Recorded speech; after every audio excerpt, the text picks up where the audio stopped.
Sadar akan magnet blog di dunia maya, perusahaan kini beralih memasang iklan di blog-blog favorit. Sejumlah lembaga pemerintah ikut menggandeng para blogger untuk mempromosikan kegiatan mereka.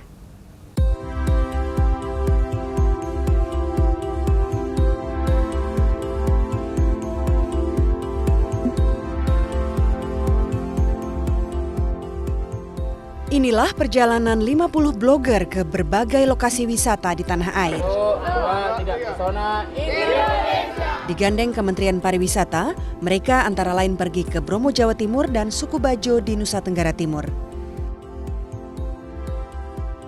Sejak tahun 2002, Kementerian Pariwisata mengembangkan promosi pariwisata Indonesia lewat jalur digital. Di tahun 2005, Kemenpar merambah media sosial sebagai ajang promosi. Selain mengelola sendiri, promosi lewat media sosial juga dilakukan dengan menggandeng narablog atau yang lebih familiar disebut blogger. Melalui blogger, sosial media ini ya murah meriah dan viralnya yang luar biasa.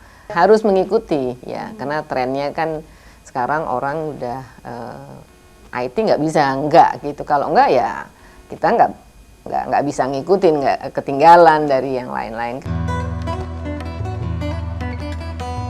Puncaknya, 3 tahun terakhir, kegiatan FamTrip atau Familiarization Trip rutin digelar dengan mengajak para blogger. Ini program wisata untuk promosi Indonesia dengan konsep Seeing is Believing atau meyakini bahwa Indonesia itu mengagumkan dari pengalaman sendiri. Setiap tahun paling tidak ada 20 hingga 30 FamTrip dengan melibatkan puluhan blogger. Saat ini, Kemenpar memiliki 300 nama blogger yang secara bergantian diajak menjadi agen promosi pariwisata Indonesia. Sebenarnya kalau secara kontrak komersial gitu tidak. Jadi dari teman-teman blogger yang sudah senior atau yang junior, kita biasanya kita ajak untuk mereka melakukan trip ya, kita trip. Jadi baik khusus trip untuk mereka, untuk teman-teman blogger, maupun pada saat event-event tertentu. Blogger-blogger ini diseleksi oleh tim Indonesia Travel yang berada di bawah naungan Asisten Deputi Pengembangan Komunikasi Kemenpar.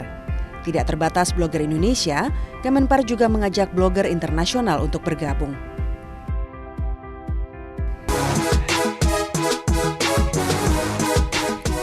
Leonita Julian merupakan blogger lifestyle yang pernah diajak Kementerian Pariwisata.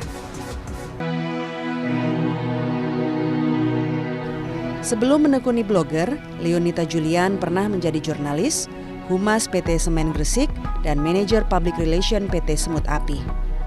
Blog Leonita mulai dikenal publik ketika menulis sebuah ajang festival fashion di Jakarta tahun 2009. Sejak itu banyak brand produk menjalin kerjasama dengan Leonita. Pertama kali ikut lomba itu Jakarta Fashion Week. Dan waktu itu menang blogger Jakarta Fashion Week. Bedanya sebenarnya saya bukan nulis tentang fashionnya aja, tapi karena ketertarikan di branding gitu. Jadi lebih nulis tentang branding fashion di Indonesia. Persatuan Perusahaan Periklanan Indonesia P3I menilai saat ini perusahaan sudah melek mempromosikan produknya lewat iklan digital. Blog menjadi salah satu media sasaran perusahaan untuk beriklan. Jadi ini hal yang sebenarnya yang sangat menarik karena brand ini memakai blogger ini karena mereka melihat ada satu pangsa pasar yang dimana seorang blogger yang mempunyai keahlian khusus, mempunyai topik yang dibawakan ala kecantikan atau teknologi atau kesenian ataupun kesehatan gitu. Nah, mereka ini mempunyai pembaca yang sangat loyal gitu. Mungkin jumlahnya bisa 10.000, bisa 5.000, bisa 100 mungkin. Cuma mungkin it's a very niche pangsa gitu. Selain pengguna internet semakin banyak, iklan digital dilirik karena dinilai lebih murah dibandingkan beriklan lewat media konvensional. Jujurnya itu tergantung dari setiap perusahaan ya. Karena ada yang perusahaan yang 30% digitalnya sekarang, ada yang digitalnya masih 10%. They can reach each blogger, kalau yang ya setidaknya mereka udah terkenal ya, it can be 100 million, 100 juta, 200 juta sebulan. Para blogger yang awalnya hanya sebagai pelampiasan hobi, kini menuai hasilnya menjadi blogger profesional.